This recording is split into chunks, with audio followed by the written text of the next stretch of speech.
चलिए अब हम 6.2 का दूसरा सवाल देखते हैं। ओके, आकृति तो मैंने बना ली। तो आकृति में ए बी सी डी के समांतर है। ये जो ए बी है वो सी डी के समांतर है और ई एफ लंब है किस पर? सी डी पर। ई एफ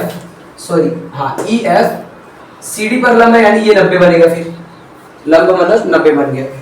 अगर भाई ये भी 90 तो आपको पता ही है ये भी क्या होगा? 90 ही होगा। आधी तो बात ऐसे समझ में आ गई। देखते हैं इसका यूज कहीं पे होगा तो कर लेंगे। ओके, उसके बाद क्या हो रहा है? GED, क्या GED? GED, अच्छा इस पूरे की बात कर रहा है, इस पूरे की बात कर रहा है। समझ में आ रहा है? GED समझ रहे हो? GE और D इस पूरे की बात कर रहा है। इस पूरे का मान कितना पता है? 126 डिग्री। समझ रहे हो? अब यार तो क्या करना है हमको? AGE ये बताना है, बहुत ध्यान सुनना, ये बताना है पहला। दूसरा GEF ये बताना है। ओके, नंबर 1 नंबर 2 समझ रहे हो? नंबर 1 ये, नंबर 2 ये बताना है। ओके, फिर उसके बाद FGE अच्छा ये भी बताना है। ओके, चलो बराबर लिखते हैं। सिंपल सवाल दिया क्या है हमको? दिया है AB समांतर है CD के और EF लंब है किस पे? CD के। ये चीज दिया है तो ऐसे आप बराबर लिख सकते हो क्या? 90 डिग्री ऐसे बोल सकते हो भाई, ये दोनों 90 डिग्री बराबर है। ओके, उसके बाद क्या हमको दिया हुआ है? GED, ये हटा दो। क्या? कोण GED ये पूरा कितना दिया है? 126 डिग्री। ओके, अब निकालना क्या है? यहाँ पे लिख दो, ज्ञात करना है हमको ज्ञात करना है कोण AGE, कोण GEF, फिर कोण FGE।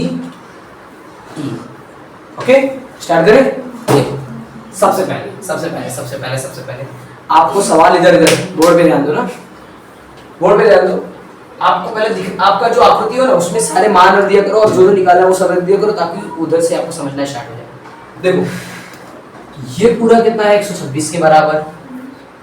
ओके, ये कितना है? 90 के बराबर। तो भैया 26 में से 90 घटा दोगे तो जो आएगा उसका मान होगा कौन सा? देख, ये पूरा अलग से बना, अलग से बना। Please keep silent. ओके, ये मैंने बनाया, ये वाला ना GED, बहुत ध्यान सुनना, GED। अभी क्या कर रहे हैं? रफ काम कर रहे हैं।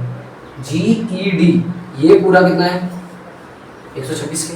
अब एक्चुअली इसी के बीच से एक लाइन चली गई है जो कि कितनी है? 90 है।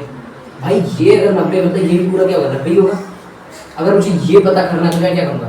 126 में से 90 मतलब देख, इतने पूरे में से देख, एक्चुअली यहाँ पे ये पूरा हमको पता है 126 है।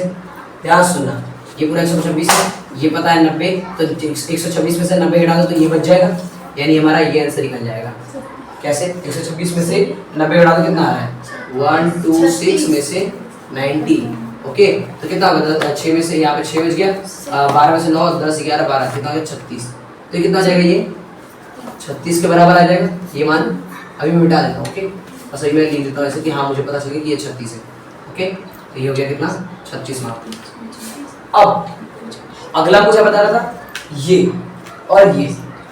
अच्छा एक बात देखो तुम, क्या देखो, मैं यहाँ पे ये मिटा रहा हूँ। ठीक है, ये मुझे किसका मिला? ये मुझे मिला किसका मान? नंबर 1 दे देता है इसको, नंबर 1 था ना, कोड 1 का मान मिला। ओके, रफ था ताकि अपना काम दोबारा कैलकुलेशन ना करना पड़े। अब इसकी बारी आती है 2 की और 3 की। तो नंबर 1 निकाल लिया मैंने, नंबर 2 की बात कर रहा हूँ। नंबर 2 को बहुत ध्यान से देखो, ये 2 लाइन देखिए। आपको मैं बोला बहुत नियम से निकल सकता है, बट आपको सबसे इजी नियम लगाना है। ठीक है, ये 2 लाइन है, इस पर से एक लाइन गई हुई है। अब देखो ध्यान से, ध्यान सुनो, ये बताना है तो ये इसके बराबर होगा कि नहीं होगा? ये 126 है, ये 126 है, तो ये भी कितना होगा? सबसे सिंपल था, निकालना ही नहीं पड़ा। तो लो दूसरा वाला क्या होगा? ये हो गया क्या? दूसरे का मान मिला मुझे कितना? एंगल 2 का मुझे मिल गया 126। सिंपल। अब मुझे क्या बताओ क्या कि अगर ये 126 है और ये पूरा कितना होता है? 180, तो 180 में से 126 घटा दो, 180 में से 126 घटा दो, 10 में से 6 गया तो कितना बचा? 4, और 7 में से 2 गया तो कितना बचा? 5, और ये 0 कितना हो गया? 54 बचा। तो लो हो गया काम, एंगल 3 का मान कितना सिंपल था। अब आपने जो जो नियम लगाए हैं ना सब यहाँ पे लिखोगे। सबसे अब पहले वाले पे आ जाते हैं। पहले वाले को हमने कैसे निकाला? पहले वाले का याद कैसे निकाला? हमने बोला भाई ये पूरे का मान निकालना, क्या GED का निकालना। क्या बोला? ध्यान सुनो ध्यान से, यहाँ पे लिख रहा हूँ हल। हमें निकाला था क्या? GED का मान निकाला था, GED निकाला था ना। अच्छा GED हमको मिला हुआ है, सॉरी GED जो है वो 2 हिस्सों में बटा हुआ है। कितने हिस्सों में? 2। एक है GEF जो कि हमको निकालना था ना, GEF प्लस FED 2 हिस्से में बटा हुआ है। ये जो एंगल था 2 हिस्सों में बटा, एक ये और एक ये। तो मैंने यहाँ पे लिखा ये 2 हिस्सों में कहाँ बटा है? कोण GEF में प्लस कोण FED में, FED में। ओके, अब इस पूरे का मान कितना है? 126। यहाँ पे ध्यान दो, GEF हमको नहीं पता, लिख दो भाई GEF। ये हमको नहीं पता ना, ये नहीं पता। हाँ FED का मुझे पता है, FED कितना है? 90 के बराबर। जी कर लो अभी, 126 में से 90 घटा दो। हमने पहले कैलकुलेशन रख दिया था इसलिए हमारा आसानी होगा यहाँ पे। तो कोण GEF बराबर होगा 126 में से 90 घटाया कितना? 36। लो पहला काम हो गया, सिंपल सा। दूसरा काम क्या था? दूसरा हमने क्या किया कि भाई इन दोनों को बराबर रखा। इसको AGE और GED को मैंने बराबर में क्यों रखा? क्योंकि ये एकांतर अंतर कोण है ना। मैं क्या लिखूंगा? कोण कौन सा? AGE जो कि हमको निकालना भी था ना, AGE। ये निकल गया, हाँ ये हो गया ना। अब ये निकालना, AGE बराबर है किसके पता है? कोण GED के, GED के बराबर। क्यों है? क्योंकि ये अंतर कोण का नियम। तो क्या करोगे? AGE कितना होगा? कोण AGE तो दिया ही नहीं हमको, कोण GED कितना दिया? GED दिया 126, तो ये हो गया AGE का मान 126। कोई दिक्कत नहीं। अब ध्यान से देखो, हमने इसको कैसे निकाला था? बोला था भाई ये पूरा 180 है, इसमें से घटा दो। कौन सा नियम लगा के? रैखिक युग्म जोड़ वाला। तो हम लिखेंगे क्या? हम लिखेंगे कोण AGE प्लस कोण FGE निकालना है ना। हाँ FGE निकालना है। तो जो आप नाम लिखते हो तो बड़ा ध्यान से देख के लिखना, क्योंकि जो निकालना है वही लिखना है। ये भी हो गया। अब बारी इसकी FGE बराबर में क्या रखोगे? 180 और कारण दोगे क्या? रैखिक।